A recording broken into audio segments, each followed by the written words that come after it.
Добрый день, меня зовут Лилия Гадель, я психолог, журналист, общественный деятель, город Москва. Тема моего доклада, начинающего эту сессию, называется «Социокультурная и нравственная роль России в контексте евразийской интеграции». Зона свободной торговли не ограничивается лишь перемещением товаров и услуг. В обе стороны мигрируют люди, неся свою культуру, образ мышления, встраиваясь в социальные институты принимающей стороны. Так или иначе, вопросы образования, гражданства, культурных особенностей приходится регулировать и решать. Пересмотр формата экономической интеграции – вот то, чем мы занимаемся с вами в течение этих 2 дней. И вопросы, на которые сейчас формируются подробные ответы, такие: нужна ли политизация экономического союза, то есть такие направления, как охрана границ, миграционная политика, вопросы здравоохранения, образования, культуры, правовой защиты и помощи. Подавляющее большинство регламентирующих документов Евразийского союза касаются экономики. И большим продвижением стал старт в июле 2021 года цифрового проекта Союза «Работа без границ». Он планировался как поисковая система информации о свободных рабочих местах и соискателях вакансий. В России это называется «Работа в России». Вот выполнены уже организационные мероприятия, создано типовое программное обеспечение, проведены интеграционные работы в 5 странах. Предполагалось, что это может сбалансировать рынок труда. Еще один момент. Я все-таки считаю, что то, о чем мы говорим в эти 2 дня, это немного гипотетическая история, потому что геополитическая ситуация, сложившаяся сейчас в мире, в нашей стране и в близлежащих государствах, она, конечно, диктует вот эту неопределенность, тревожность и пока непредсказуемость нашего общего будущего. Вообще ситуация, когда экономика стала главным в жизни общества, возникла совсем недавно, буквально 300-400 лет назад, как я прочитала у специалистов. То есть постепенно власть в обществе приобрела экономическую природу. Область политики практически полностью замещается областью экономики. Люди не занимаются политической жизнью в том ее правильном изначальном понимании, как это описано в любом словаре. То есть это область общественной жизни, где концентрируются важнейшие общественные проблемы в соответствии с интересами классов и социальных слоев общества, где вырабатываются механизмы и способы их решения, а идеи переводятся на язык общественной политики. Сейчас практически нет таких дискуссий и совместных действий по поводу того, как жить. Люди этим не занимаются, не обсуждают, в принципе, глобально свою жизнь. Главное, что сейчас беспокоит: во главу угла поставлено собственное благосостояние, максимизация личного успеха. И отсюда люди готовы полную власть отдать тому, кто обещает лучше решить эти меркантильные интересы. Результат – концентрация власти у крупных владельцев ресурсов и заинтересованных, естественно, в тотальной глобализации. Все вытекающие последствия этого процесса нам известны. Это растущее неравенство, недовольство большинства, расшатывание, казалось бы, таких незыблемых и мощных структур. Источником и пользователем провозглашенных в Евразийском союзе свобод, 4 свобод – капитала, человеческих ресурсов, товаров и услуг – в любом случае является человек. И получилось так, что именно человек оказался жертвой многочисленных недоработок. Постепенно, конечно, вопросы какие-то решаются, расширяется и углубляется формат общения стран, входящих в Союз, а значит, все большее значение приобретает социальная, культурная и образовательная сфера. То есть серьезнее становится взаимопонимание, взаимопроникновение, и встает вопрос как раз о сохранении традиционных ценностей и нравственных категорий. Союз нескольких стран, если говорить совершенно примитивно, это все-таки союз населения этих стран прежде всего. Исследователи евразийской интеграции выделяют 3 главных направления межгосударственного взаимодействия: военно-политическое, экономическое и социокультурное. Причем, скорее, даже экономическое встанет на первое место, а вот социокультурное всегда занимает подчиненное положение. Национальные элиты новых независимых государств придают межстрановому взаимодействию в социокультурной сфере лишь риторическое значение. Среди экспертного сообщества и населения старательно все эти годы формировалось убеждение в том, что евразийская интеграция в настоящее время может носить только экономический характер. Среди экспертного сообщества, казалось бы, должно быть понимание, что это не совсем так. На современном этапе евразийской интеграции не хватает гуманитарного компонента и общего информационного пространства, которые помогали бы уравновешивать негативное влияние межгосударственных экономических конфликтов и привлекать на сторону Евроазиатского союза большинство населения государств-членов этого союза. Участники интеграционных объединений упускали из виду, что без глубокого социокультурного взаимопроникновения и взаимосвязи стран и народов на гуманитарном уровне политическая и экономическая интеграция являются неустойчивыми и, как показывает практика, могут быть легко повернуты в любую другую сторону. Когда формируется вот такой взгляд на соседей, когда формируется такой взгляд на общее пространство, мы получаем вот такие негативные моменты, которые происходят в любом государстве, которое сначала, казалось бы, было в дружбе и согласии с одним государством, а затем перестало им быть. Россия в силу исторических и географических особенностей, благодаря веками складывавшейся многонациональной и поликонфессиональной структуре общества, имеет более глубокий опыт выстраивания общего, цельного, социокультурного пространства на большой территории. Игнорирование социального фактора существенно снижает прочность интеграционных связей и ставит под угрозу эффективное интеграционное взаимодействие.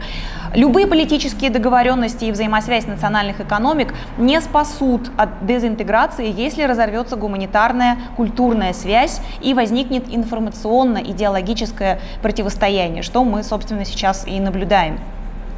В современном мире гуманитарные связи между странами и их культурная близость являются важными факторами и развития экономических связей, и формирования политических альянсов. В том числе это касается и эволюции евразийского регионального процесса. Классическая школа евразийцев, кстати, возникшая в среде русских эмигрантов в 1020-х годах, первостепенное значение как раз уделяла вопросам культуры и общества. Имеет значение и тезис классического евразийства, гласящий о наличии в Евразии духа братства народов, который имеет свои корни в вековых соприкосновениях и культурных слияниях народов различных рас. По мнению Петра Николаевича Савицкого, а это, можно сказать, идеолог евразийской идеи, это и философ, и поэт, и культуролог, и политолог, выдающийся совершенно человек, он говорил, что это братство выражается в том, что здесь нет противоположения высших и низших, что взаимное притяжение здесь сильнее, чем отталкивание, что в населении континента легко просыпается воля к общему делу. Исследователи сделали вывод, что развитие евразийской интеграции, осуществляемой в постсоветском пространстве, может получить новый импульс только при активном включении в нее гуманитарной компоненты, интенсивного развития сотрудничества в социокультурной сфере. В 21 столетии, особенно сейчас, после 2020 года, когда начался вот такой новый мир, хрупкий, совершенно нелинейный, требуется комплексный и консолидированный подход к осуществлению гуманитарно-культурного сотрудничества. Необходимо сохранять каждую часть, составляющую целое, потому что каждая часть может рухнуть в любой момент непредсказуемо, а это, естественно, может повлечь и разрушение других частей, составляющих это самое целое, в котором мы живем. В данном случае с использованием опыта Советского Союза и Российской империи, конечно, через призму современных условий можно было бы внедрить такие мощные и, в общем-то, красивые принципы, по которым жила такая большая, огромная, интересная и многонациональная страна. Следует также учитывать такие аспекты, как конкуренция со стороны так называемых развитых стран, наличие взаимосвязанных факторов, действующие как инструменты мягкой силы извне. Так, государства Средней Азии и Кавказа являются объектом геополитического интереса со стороны европейских стран, США, КНР, Турции. Они предлагают какие-то свои варианты взаимодействия. Средняя Азия также находится под определенным давлением Саудовской Аравии и Арабских Эмиратов. Вообще все, естественно, пропагандируют свои интересы и все, естественно, увлечены внедрением именно того формата экономического и политического, который удобен этим странам, но отнюдь не нам. США и Великобритания предлагают какие-то свои программы в контексте либерально-демократической западной идеологии, которая не только не подходит народам и государствам этой части мира, но во многом имеет совершенно разрушительный характер. Мы все это с вами наблюдаем вот уже в течение 30 лет, когда мы восприняли все хорошее и плохое, буквально впитав это как огромная губка в свое общество, в свой социум и многое тем самым испортив. В частности, утверждается, например, превосходство индивидуума над коллективом, отрицается важность исторических и религиозных традиций, которые в либерализме представлены как пережитки, которые нужно преодолеть ради прогресса. Напомню, что во многих социальных проектах евразийцев говорится как раз о соборности и коллективизме народа, то есть о тех принципах, которые позволяли в особых климатических условиях, сложных климатических условиях не только выживать, но и строить мощное государство, то есть развиваться наравне с другими государствами. Кооперативное взаимодействие предстает неотъемлемой характеристикой социальной жизни населения евразийских государств. Важнейшим компонентом евразийской интеграции на современном этапе выступает молодежная политика. Это, собственно, красная, жирная такая линия, которая проходит огромным вопросом и проблемой насквозь практически всех государств, входящих в Евразийский союз. Главной задачей сегодня становится обучение и воспитание инновационных кадров, необходимых для того, чтобы обеспечить дальнейшую успешную эволюцию регионального интеграционного процесса и формирование большого евразийского пространства и партнерства.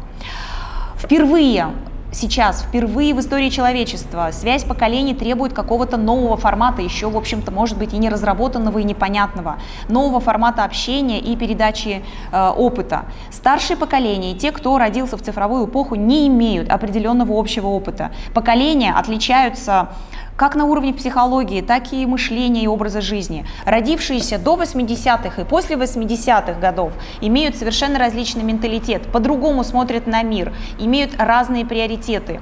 Молодым непонятна ностальгия по СССР, нет опыта проживания в большой объединенной стране.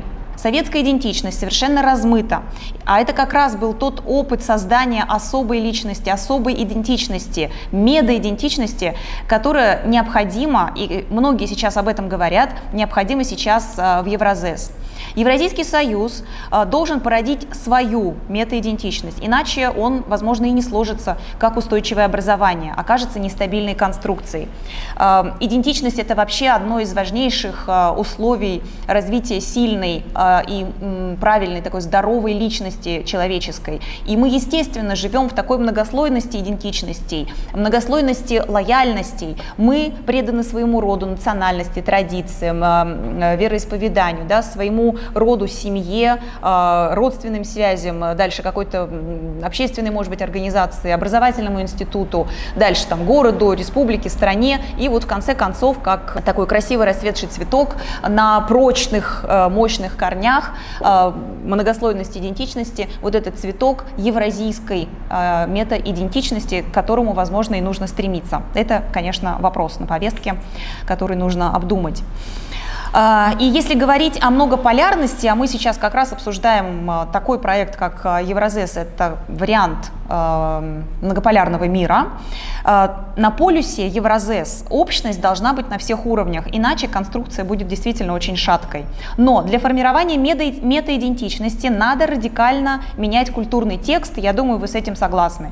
Важность социокультурного сотрудничества и гуманитарного взаимодействия между странами Евразии для интенсификации реальной интеграции следует продекларировать уже на серьезном государственном уровне всего Союза и декларировать это как законодательные акты. Задачи, которые вы видите сейчас на слайде, то, что сейчас необходимо делать, вот, возможно, в первую очередь.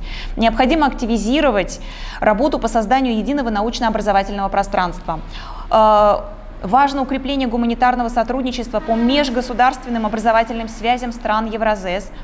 И это послужит фактором популяризации национальных и общечеловеческих, культурных и духовных ценностей, развитию здорового образа жизни молодежи, что сейчас краеугольный камень, что будет дальше с людьми, которые живут вот в таком не совсем здоровом формате.